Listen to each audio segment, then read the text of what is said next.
Hi, it's Steph here. Welcome back. Today I want to talk about some bad habits that you want to drop if you work in healthcare. Number one is do not assume. Remember this phrase. Assuming makes an ass out of you and me. Assuming is dangerous in healthcare because it may lead to miscommunication between team members and oversight that could lead to patient harm. One example of when assuming might take place is when we encounter something unfamiliar in a patient's chart, such as an unfamiliar medication or an unfamiliar medical condition or a medical term. When we encounter these terms, it's important to look it up and not assume that they don't have any relevance to the patient's acute condition. For example, there was a patient that was admitted for shortness of breath and was receiving ceftriaxone for empiric pneumonia therapy. After about 3 to 4 days of admission and on ceftriaxone therapy, he started developing new neutropenia, so the neutrophils becoming very low. There was a workup done to investigate for the cause of this neutropenia, and one of the cause was assumed to be the antibiotics. After combing through the patient's chart, I noticed that this patient has a rare autoimmune disorder which causes neutropenia, for which he was on corticosteroid therapy at home. Upon admission, because of this infection, the corticosteroid was held.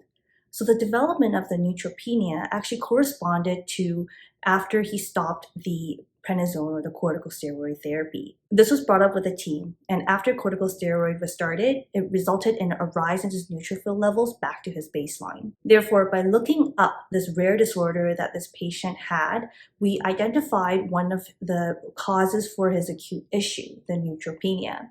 This hopefully would have averted a prolonged hospital stay and hopefully would have averted a severe infection associated with prolonged neutropenia if the investigations are ongoing. Another scenario that has been ingrained in my brain ever since my residency days is to not assume that whatever is being told to you is accurate. I was always trained to look up the information independently to verify the accurateness. And I never really understood back then why this was needed.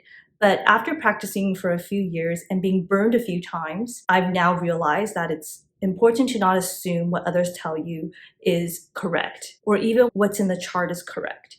Everyone can make mistakes when we're interpreting literature or when we're transcribing. This is just part of human nature. So if you want to be certain that the information that you've gathered is accurate, then it's best to do your own double check on everything that is passed to you for proofreading, for example, or if other people interpret a study and tell you their interpretation, you want to pull up the actual study to look at whether their interpretation is accurate, or if the notes allude to the results of an imaging or allude to notes of other providers, you want to look at the original note to make sure this was transcribed correctly in the note that you're looking at right now. So essentially, I'm telling you to not trust anyone but yourself. If you ever need to back up what you've done, saying that this is what you've heard or read in someone else's note will not be a strong enough rationale to support your argument. And for the sake of maintaining a good collaborative relationship with your colleague, don't be openly going around doubting everything that they do and being a prick about it. You can be subtle about this and double check or verify their work independently. And lastly, don't ever assume that someone else will do the work when there is a shared responsibility. Communicate openly with your team members and figure out clearly who is going to do the task. For example, if you see in the patient's chart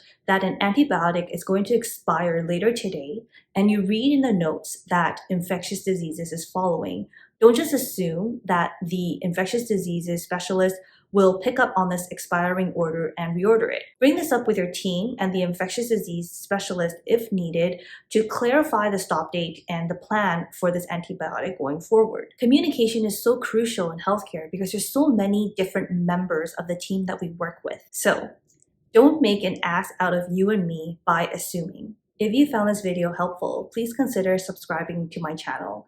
I put out videos weekly on pharmacy and practice-related tips. I hope to see you in my next video. Thank you for your support as always. Bye for now.